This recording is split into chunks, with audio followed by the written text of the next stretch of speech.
Hello, everyone. So I'd like to welcome you all to this episode today.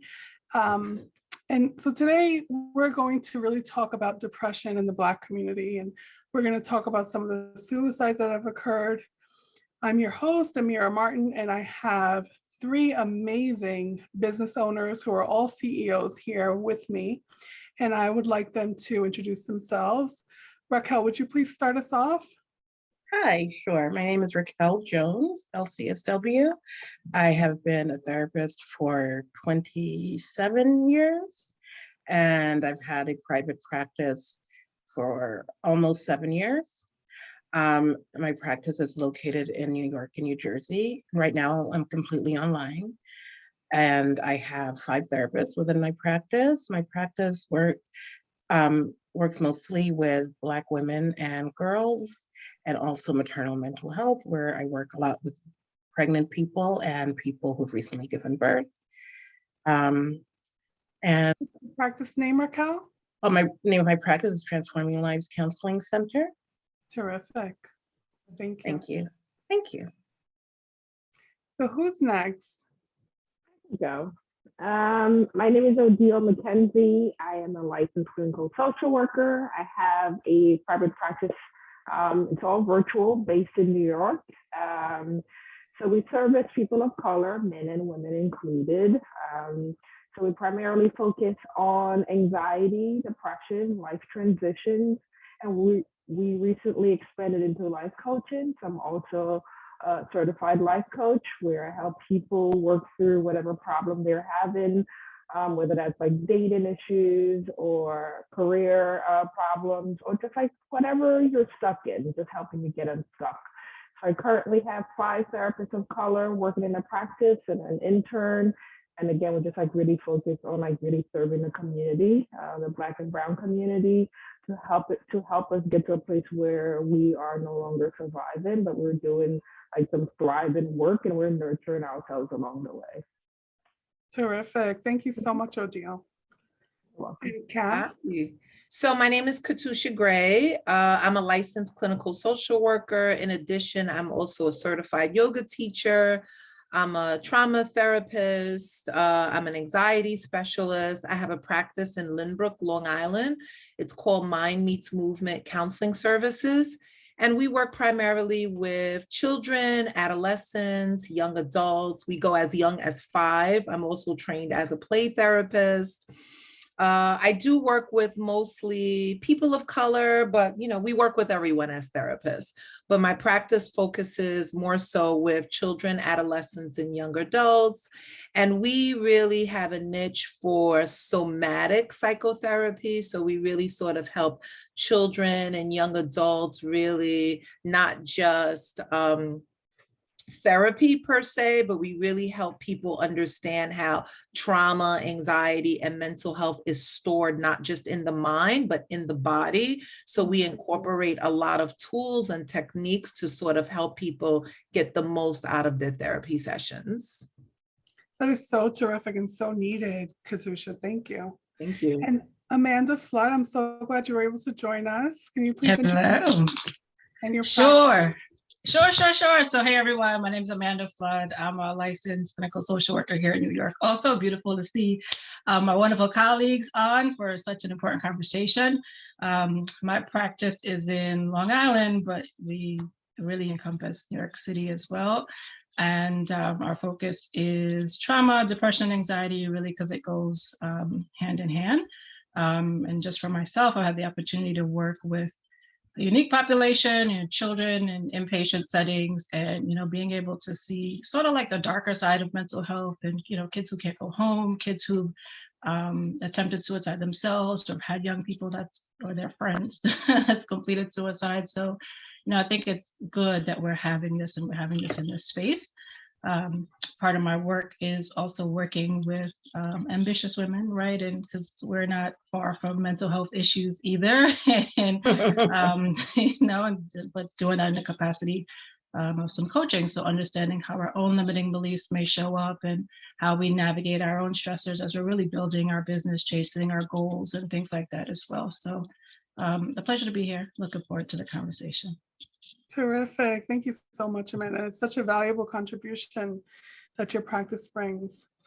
And I think, you made a really great point, right? And that's something that I want to talk about today. Depression and suicide within the Black community has risen significantly over the last couple of years, right? We know prior to COVID, the numbers were starting to go up a little bit, but they were still pretty much level. And then once COVID hit, that number has really grown and has continued to grow. And it's grown to the point where it's really tragic and it's really worrisome. And high achieving depressed people, like some of your coaching clients, Amanda, I'm sure, and people who are just extremely depressed to the point where they can't function, all are really significantly impacted, right? So we know about a couple of really well-known and publicized suicides recently within our community.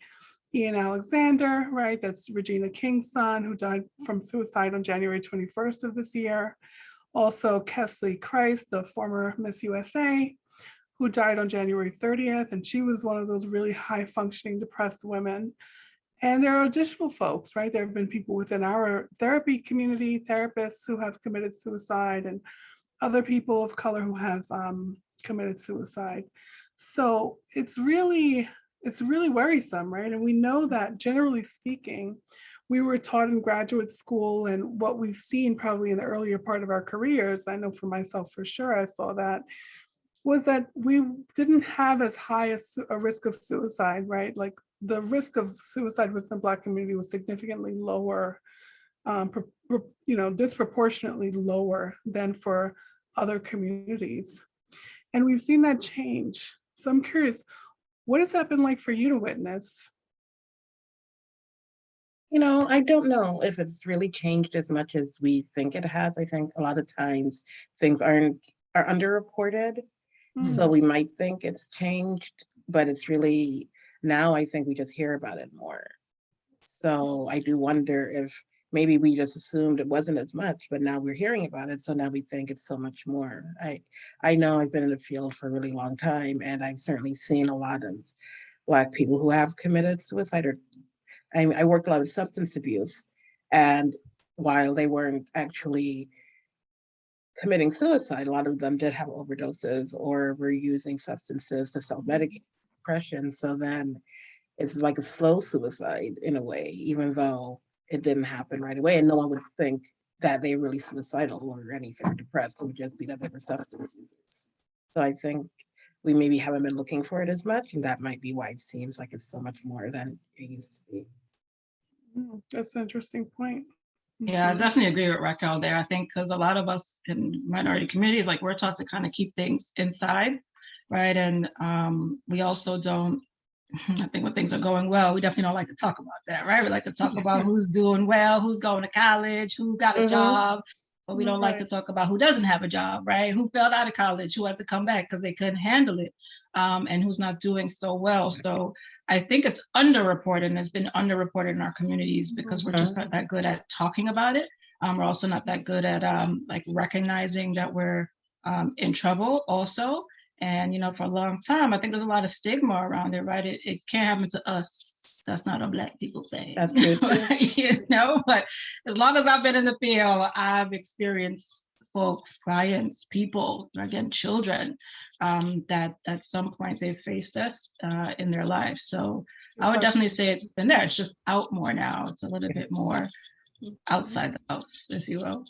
Yeah, I'm going to agree with the two ladies as well, that I think a big part of this is social media. Probably most of us are in the same age range, and I grew up with no social media, right? So there was no social media when I was growing up.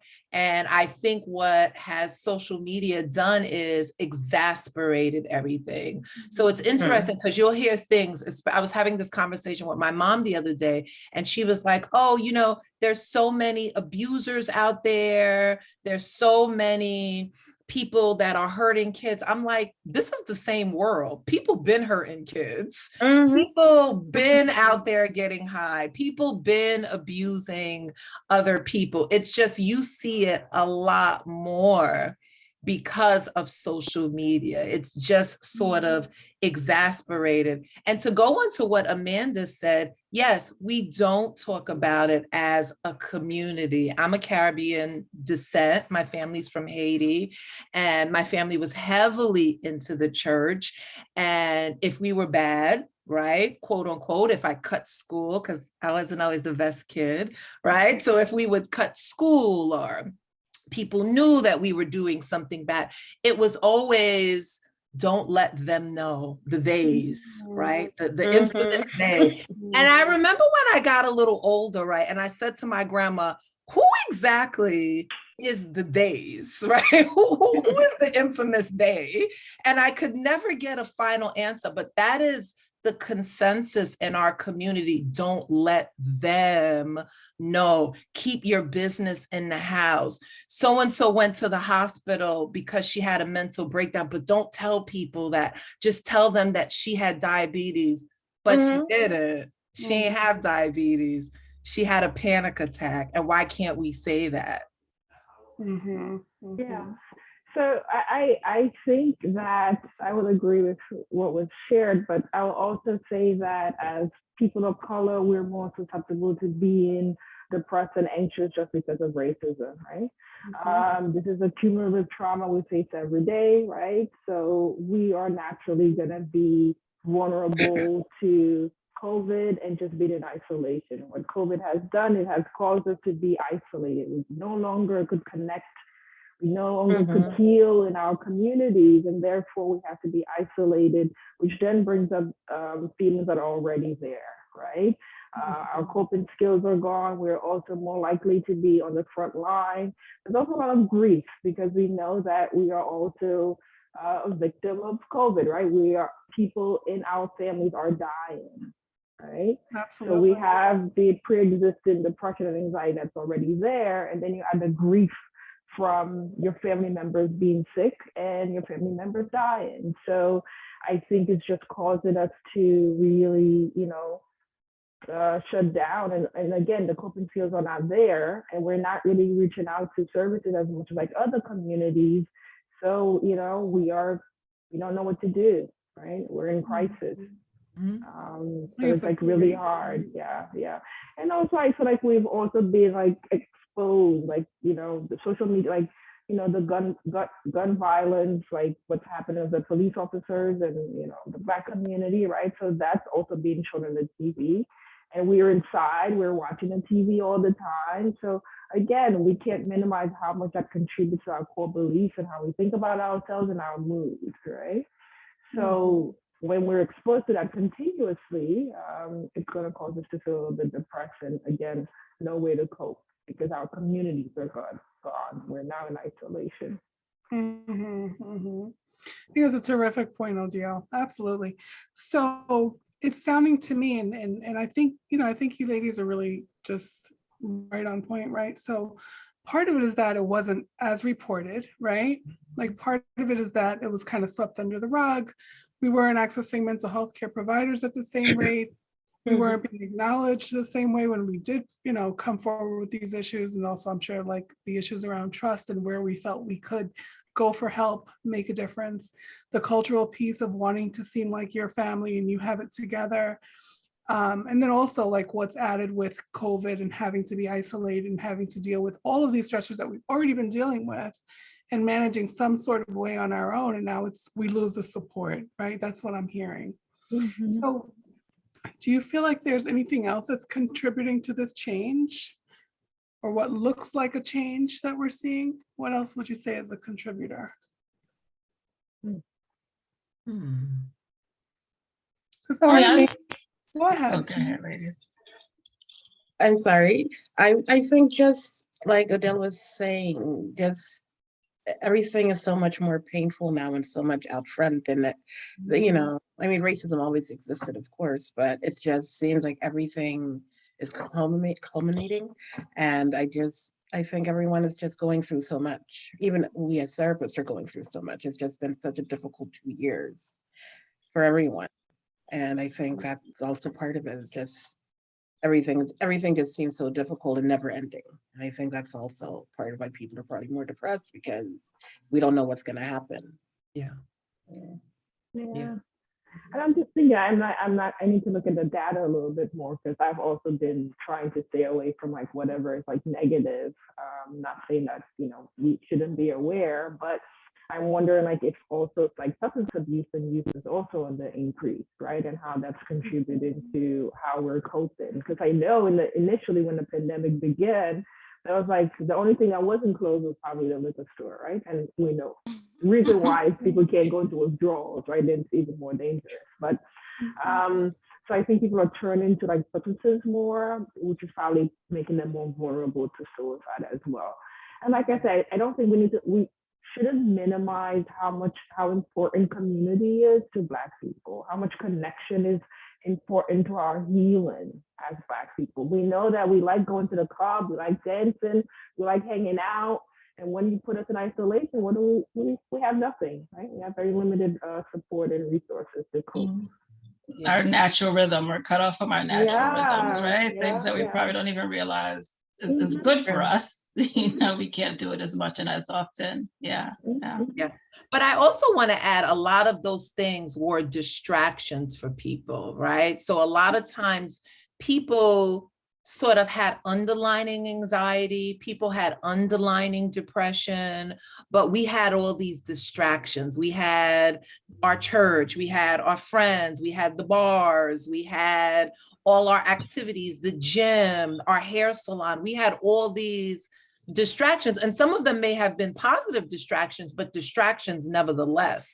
But now everything has been shut down and we are isolated in our home. And a lot of people don't have the best home circumstances. Maybe their spouse was their trigger. Maybe their children were their trigger. Maybe the children's parents were their triggers for them. And so that isolation and having that disruption in all your activities, me included, was really, really real for a lot of people.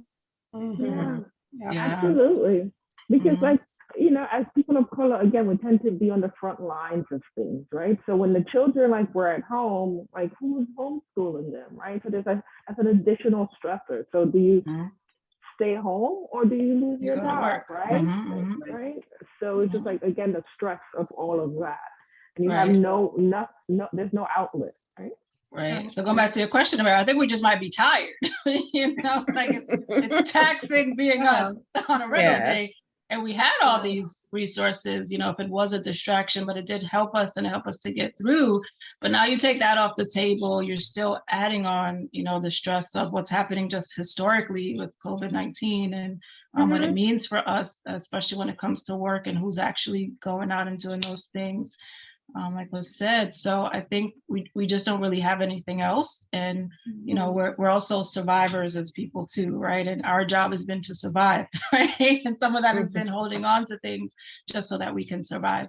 But now it's like, okay, I've got to face these things in a way, and I don't know how to do that. I don't know where to go with that. And, it creates a situation for us, and adults who don't know how to cope well, their children usually don't know how to cope well because we haven't talked about these things. We haven't modeled these things. And we've got like some historical hurts on top of that, passed down to deal with. So it's really complex, but I guess we're tired and we're like in the open. We're like standing outside naked and all our problems now. We got nowhere to go. So now it's like, what do you do? Right. Yeah.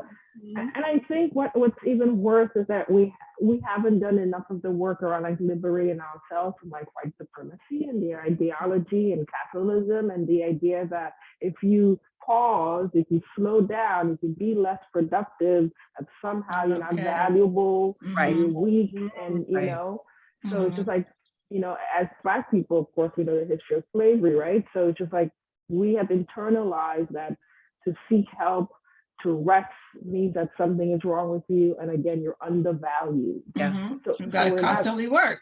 So we're not seeking the support that we need because somehow we feel weak, right? Meanwhile, the other people are out there really tapping into like the vacation.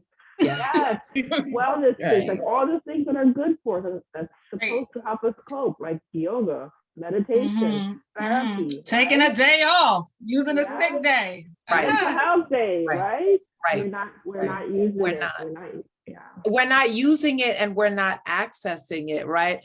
I think of people like my grandmother and my mom who were immigrants and never went on vacation. And their whole value system was based on working. Like they didn't have any time for us and talking about feelings and talking about how was your day, because by the time they got home, they just cooked and went to sleep. My family are also immigrants. And so, that's how it always was. My mother was always working.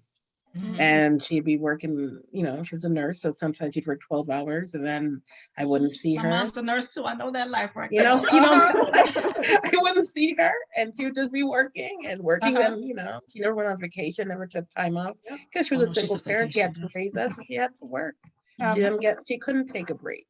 And that gets There was no passed such down, thing. right? That gets passed down, right? Absolutely. It's funny because just last night my sister was telling me, she's like, you're just like mom. Remember when she used to work doubles and triples? And I was just like, whoa, that's we think that we're doing it. And so 24 hours is insanity. Yeah, because I overwork myself too sometimes because I'm always working because that's what I know. And it's so funny. My daughter was here yesterday and she was, she's in college and she wants to go on vacation in the summer and she's working. And I said, well, you have to make sure they give you the time off. And she said, what do you mean? I want time off. I'm taking time off. These kids are so different. Oh, it's different. They're going anyway. You can deny that.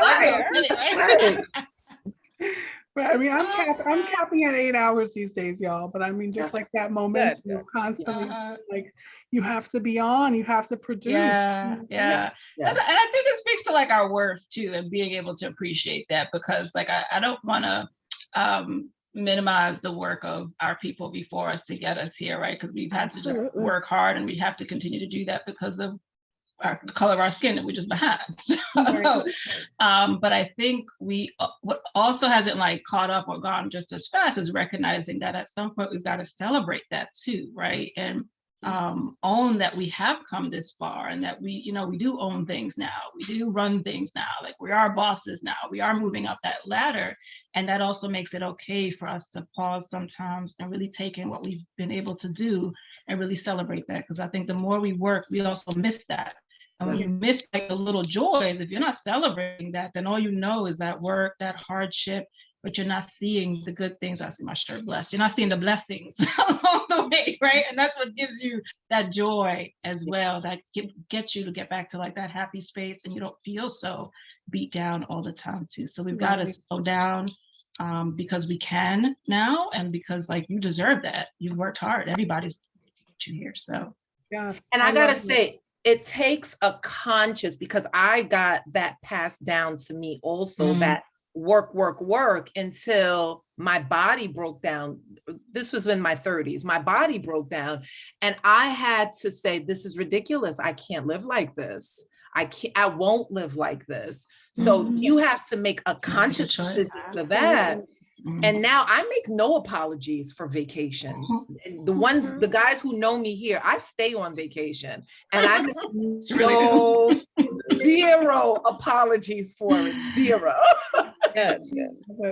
Absolutely. So, I think this is a great discussion. I'm on with 4 Black women CEOs, business owners. This is amazing, right? And just talking about what you all are talking about, this is amazing. So now, that segues into another question, right? Because now we can go and find a provider. People in the Black community can find potentially a provider that looks like them and that gets them culturally, right? What would it be like? What do you think it's like for them? What happens when somebody calls your office and says, I need a therapist, and they, want to start that process? What does that process look like in terms of getting in the door? So, I'm gonna be real, it's a very hard door to get into. Right. Go ahead, Adele, go ahead. Very hard. It is. But I mean, just like when the client is at that point, when Right. somebody's at that point of reaching out to a provider, Right. what should they expect if they've never reached out to a provider before? So it's a first for them. Like, what Well, might they expect? well- And not from your practice in particular, but Right. like But I want to, even just generally speaking, because the reality right now is that mental health is at a different level, right? So yes. there's also more people seeking help, but also what isn't really going up as fast as both the need for it and those seeking is the number of providers. So, so I say it's Absolutely. hard to get in because you're probably going to face some wait lists coming into this, right? And I know that can be really discouraging because you finally pick up the phone to call somebody and you may not get through, you know, people may not call you back. There may be a wait list and things like that. So I do want to realistically prepare people for that too, right? Yeah. And it's not to take away from your desire to get help, but the reality is you may have to keep calling and keep pursuing it Right. just because like that is like the state that we're in, especially as minority providers. We're like, I don't know, like 4% of us or something nationwide. So Yeah. it's a very low amount, which people don't realize, right? You just expect, Right. I call, they're gonna be there. No, it's a little complex behind the scenes. So the first thing I'll offer is just to be a little patient with that process and don't give up and to keep calling and keep trying. Right. Right, because you have to do that all the time. Because I know for myself, I haven't been able to take new clients for a while because I've been so full. And people still call, Yes. and I feel bad turning them away, but I have to take care of myself too. I can't see like 40 people a week because that's Right. just not healthy. Right. So when people do call, I have a roster of people who I can refer to. So I refer them to them and hope they have openings so they can see them. And it's just difficult. It's a really hard time, I think, right now. So many people want therapy, and even though it seems like we have a lot of providers, I know a lot of providers, but everybody's full. I hardly know anyone who has any room to take anyone. So back to what Amanda was saying, that's true, that it is only about 4% of people that look like us in the whole population. And there's what, millions and millions of people. So just like Amanda said, to not just be patient, but also to filter, if you're using your insurance, which most people want to use, is to filter your search with who actually takes your insurance, because that will save you a lot of time as opposed to just going and Googling, because there is a lot of therapists that don't take insurance. And there's a lot of therapists that don't take every insurance as well, including things like Medicaid and Beacon Health Services. And the reason being is because some of the reimbursement rates are very, very, very low. Yeah. And a lot of us do not want to take that because it is insulting to us as therapists who put so much into our work to get such little back. So my definitely suggestion is to be patient and to filter your search on if this therapist takes your insurance. It'll save you time. Right. Very true. Very true. I think all of us, we have a waiting list. I don't even look at mine anymore. Like, That's real. I outsource it to my intern because I'm like, it's so anxiety because I'm like, I know how hard it is for you to get here. Yes. Right? I know you want this so bad, and but I have to set boundaries within myself. I cannot keep taking on. And I also model that for my therapist. I'm like, I want this work to feel good for you. I want you to also get something out of this, and that's not working you to death, right? We need to set some boundaries and take care of ourselves. So if you've been lucky to get through the waiting list and you have a therapist, obviously there's a consultation period. It's a 15-minute consultation that you can do with your therapist to really assess for fit. Not because I'm Black, that means that we are like-minded, which is the most important thing. Right? Has the therapist really done the liberation work or understands where you're coming from? Because you can find, out there to say it, a therapist, a white therapist who could really support you. Not on everything, but who could really support you. So you could take the risk and also try to find a therapist that doesn't quite look like you. Because what it's showing is, again, it's a like-mindedness. And we know that if you're Black, there's a big intersection, right? That there's a high chance that you're going to think like me. But you could find a therapist who, again, like done the work, who's aware and who could support you as well. Absolutely. Sure. It is a great point, Odile. Absolutely. And Kat, speaking to your point, when I think about plans and filters, right? I feel like psychologytoday.com is great for that, Yes. right? Like putting in your search area, if you're willing to go virtual, you can go do the whole state Yep. and your insurance and see who pops up. And like you said, Amanda, be persistent, right? Be persistent, keep calling, try again. And then I'll even say like, sometimes while you've reached out and you're waiting, right? Or you've spoken to a couple of people, you put your name on some waiting list, or you found someone, or you're still searching. There are so many other useful things that you can be doing at that time, Absolutely. right? Absolutely. What else might be really useful for taking care of yourself if a therapist that you can connect with is not available? Yeah. What do you all think? So me and Amanda do a lot of group therapy in the practice, right? So group therapy is a great sort of in between to get you some skills, right? Before your therapist is available. I think that's a great idea. I think exercising is a great idea. I think my favorite is yoga, because I'm going to preach that all day, every day. Yoga class is a great stress relief. You know, learning how to breathe, doing other things. Nutritional health is super important, right? I'm a firm believer in self-care, such as massages, such as facials, things of that nature. Those are all sort of things to help you just manage just a little bit before you can find a therapist. Yeah, I agree. I think yoga is really wonderful. I've been doing yoga myself recently, and it's been really helpful. Awesome. I think, yoga, exercise, cutting down on social media, Yep, because a big one. if you're on social media too much, it's just, it'll just cause you to be more depressed, I think, a lot of the times. So I think that's really important.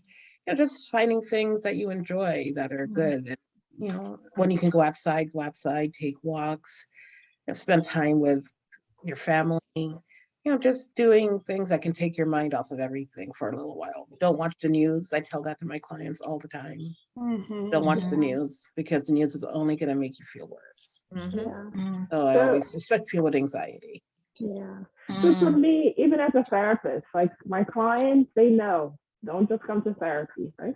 The work is not only done in therapy. We have to develop a wellness practice. I am also a somatic therapist, so you need to, I always like my clients who come in who like really into weightlifting. I'm like, let's incorporate yoga once a week, right? Let's slow down, right? Let's be mindful of the breath. So developing a practice outside of therapy is important, and even like while you're preparing for therapy. So moving your body, being mindful of the environment, your internal environment, what you say to yourself, and who is around you, what are you ingesting, right? And like creating a routine where you're like able to sit with yourself and reflect, right? What is it that I'm saying to myself, and what is it that I'm who am I surrounding myself with? And really like just jotting down, like, or just like writing about your stressors, and you could like look back on them to see the themes, right, in your writing, and just like, just like, again, tapping into the things that make you feel good. Pursue things that make you feel good. A spiritual practice is also essential, right? Spiritual practice is the core, and maybe just for me, like tap into something that's bigger than you, right? Whether that's going to church or just spirituality. It doesn't have to be church. It could be the universe. It could be the divine, whatever you want to call it. Nature, tap into that.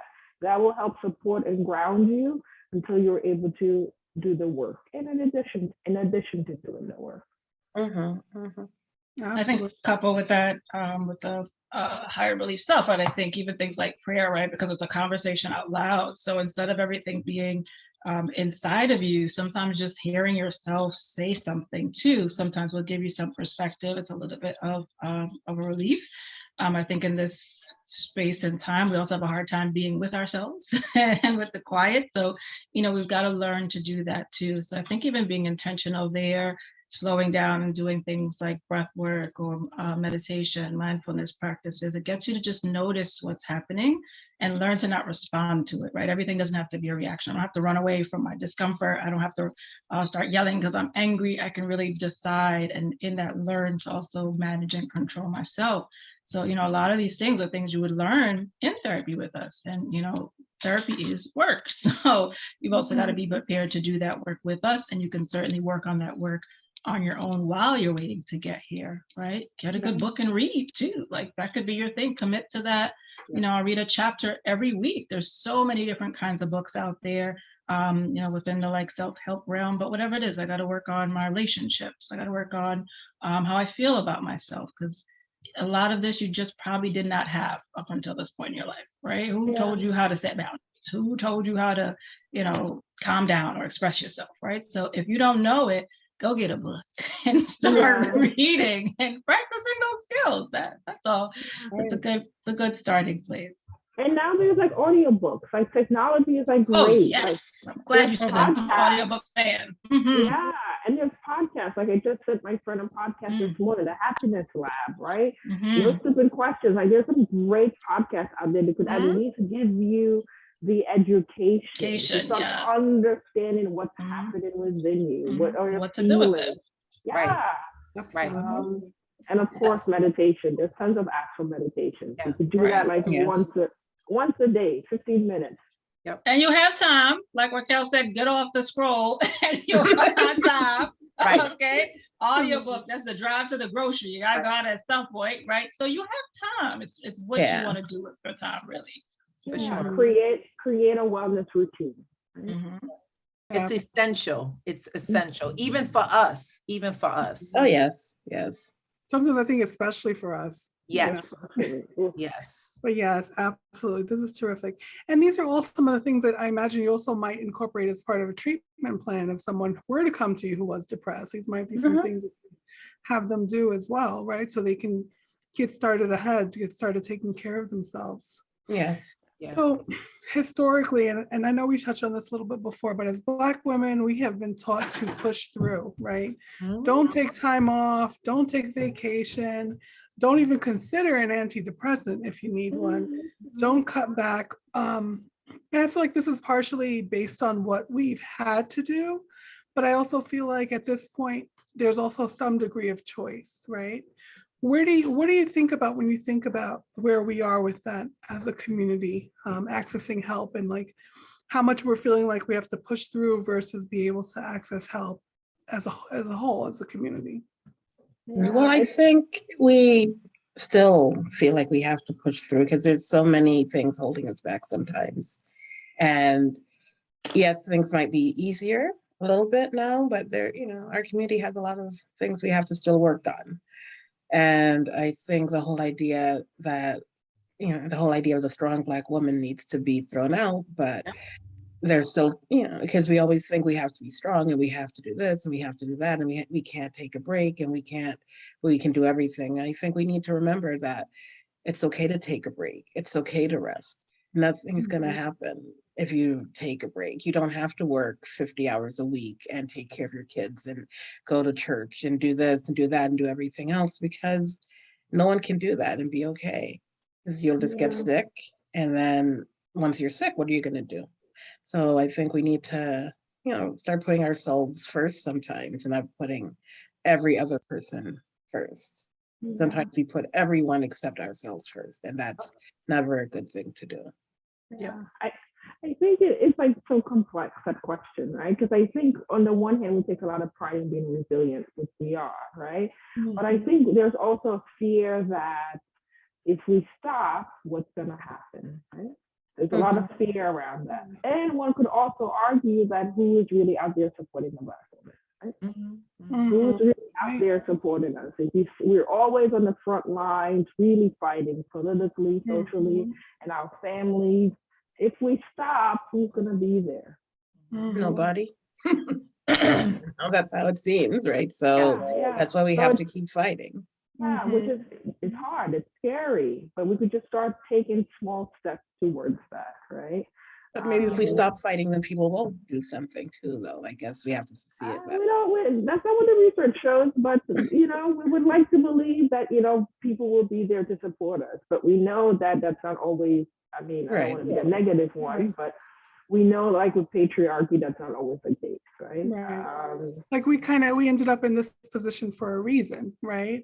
So it's like, how do we then balance that, right? Like we're actually taking care of ourselves still, and can we even, Right. Yeah. And That's so what I had in much my of head, our- balance. Yeah, and so much of our value, right, as women of color is based on achievement. And it's a reason why so many Black women are such high achievers, right? I was reading something not too long ago that said that we are, as a culture, the most educated in every other population. So that says something, right? That high achieving, that we always gotta hustle and work hard and get degrees and work. That superwoman sort of syndrome, so to say, but it's killing us. It's killing us. It's legitimately killing us. And so many high achieving women of color are suffering from depression, just like the young woman that killed herself, are suffering from very, very, very high anxiety. I think about all the women that call me that are really high achievers who are brilliant, and who are suffering from severe anxiety. So we really need to, I love this discussion because we really need to unveil this sort of system that we've been living in, that our worth is based into our achievement. If we don't have if we're not high achievers, then who are we? And that's something to process and look at. You are a whole person, despite you having this degree and this job and these kids. You are more than that. And rest doesn't take away from who you are, right? So it's not that you have to stop being a high achiever. I think if that's your thing, go get it, right? But it's also understanding that there's just a healthier way to do that, right? Do you have to do everything, right? If you do slow down, what's that going to look like? And what does slowing down look like to you? Because slowing down for a high achiever may be different than somebody else. And I think that's okay too, right? So I think it's understanding what needs to shift for you so that the journey is just like enjoyable again. And if we kind of track back a little bit just to like this idea of our race and what other people may be doing, other people have hired help. Other people know how to delegate the load. Okay. So, and other people come from families who have money and has passed down houses and nannies and cars and education for them. We ain't got that. But even if we don't have all of that, like our wealth has increased over the years, right? Yes. But our mindset hasn't shifted around that. So I think we also have to look at, okay, where can I delegate things instead of me being and doing everything?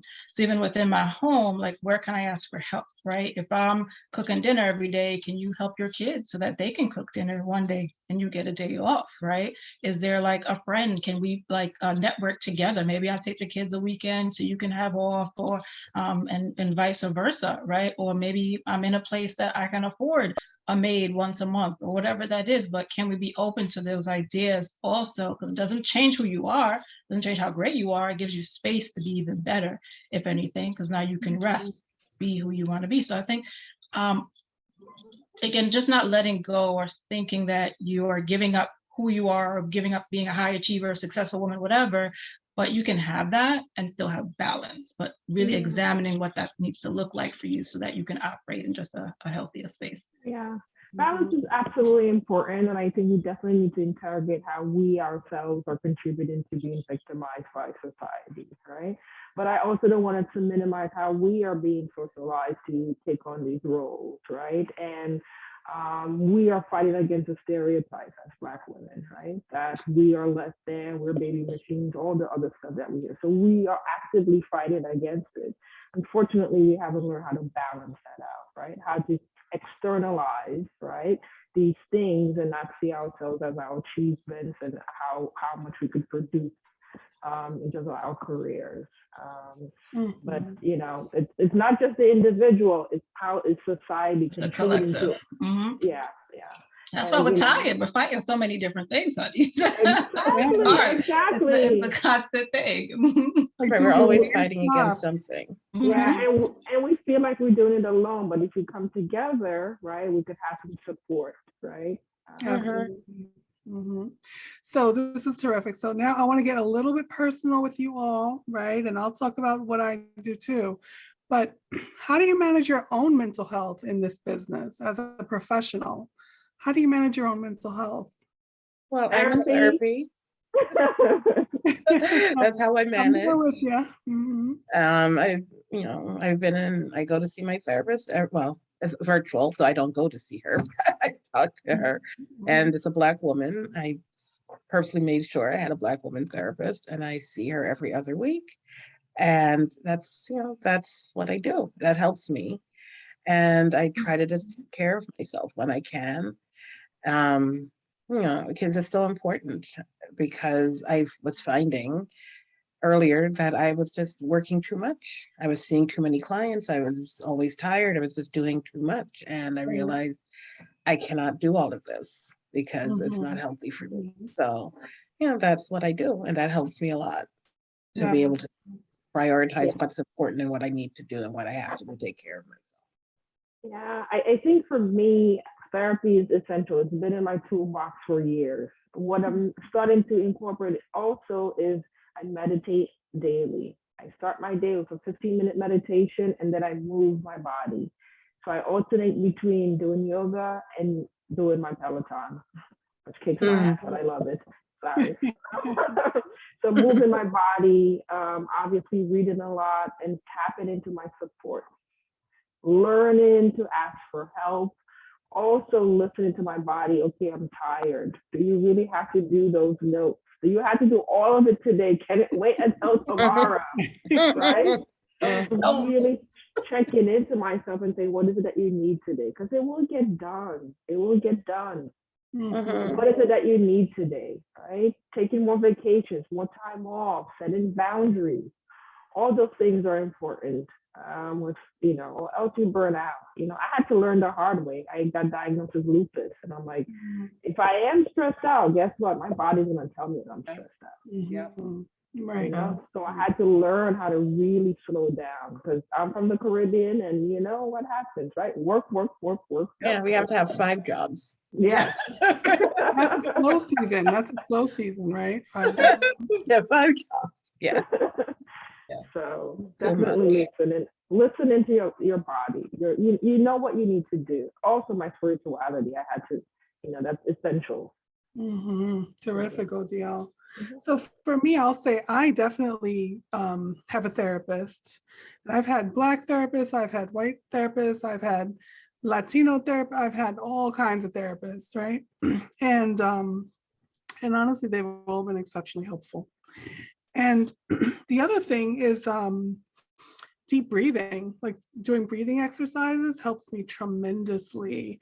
And starting my day with a breathing exercise, or when I start to feel a lot of tension and stress, just sit down and just spend 10 minutes doing some deep breathing.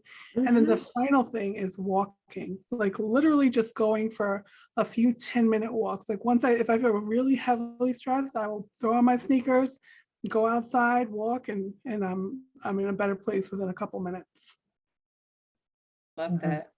So for me, I pride myself on self-care. Like self-care is such an integral part of my life because I do suffer from really terrible headaches and migraines. So that's my body telling me that I am burnt out and exhausted. So I eat really healthy. I drink tons of water. I exercise, I spin, I do Pilates, I practice yoga, I meditate twice a day.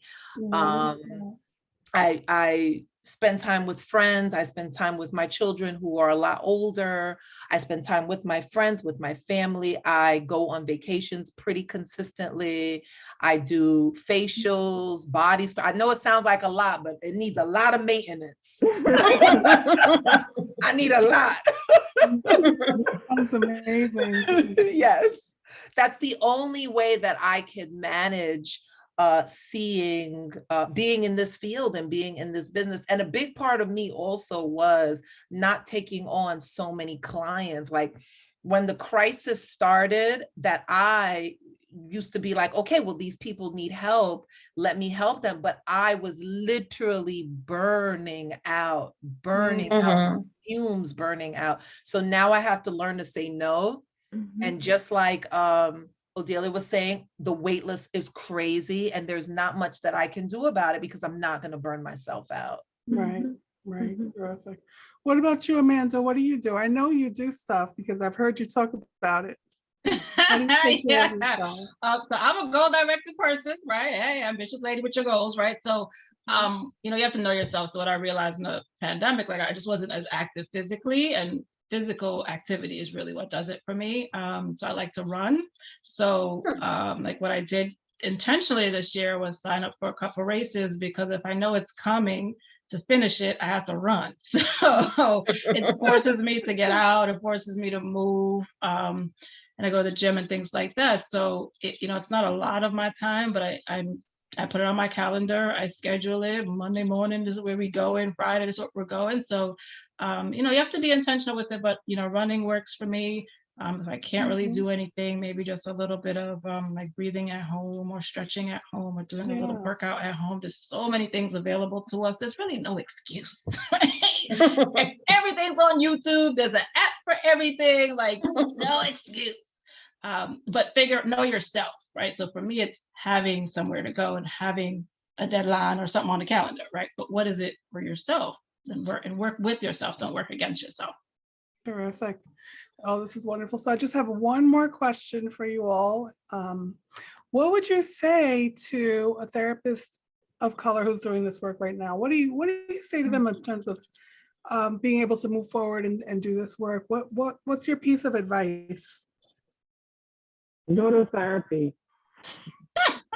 That's what when I'm about to hire anyone, that's one of the questions I ask. You cannot, it may be controversial, you cannot be a therapist if you haven't interrogated your own thoughts, right? You will get in the way. So go to therapy and figure out a wellness practice. Same thing I would say to a client, right? And just like pace yourself, right? You're gonna continue, you're gonna evolve. Who you start out when you start out as a social worker, 10 years from now, you're not the same social worker or the same therapist. So just be gentle with yourself and yourself. Yeah, I think I would tell them, you need to take care of yourself, that there are other therapists. You don't have to be everyone's therapist. There are other people who will see people. Everyone who calls you does not have to. It's okay to say no. I personally don't do a wait list because I would never get to it. So I always just refer out. But, you know, just take care of yourself. And you can't be good to your clients if you're not being good to yourself, because eventually you'll burn out and you're not helpful to anyone if you're not doing okay. And also, yes, go to therapy, I think is also important. Terrific. Thank you, Racquel. We just made the window even smaller because now your therapist going to therapist too. See, that's why I have to keep calling everybody.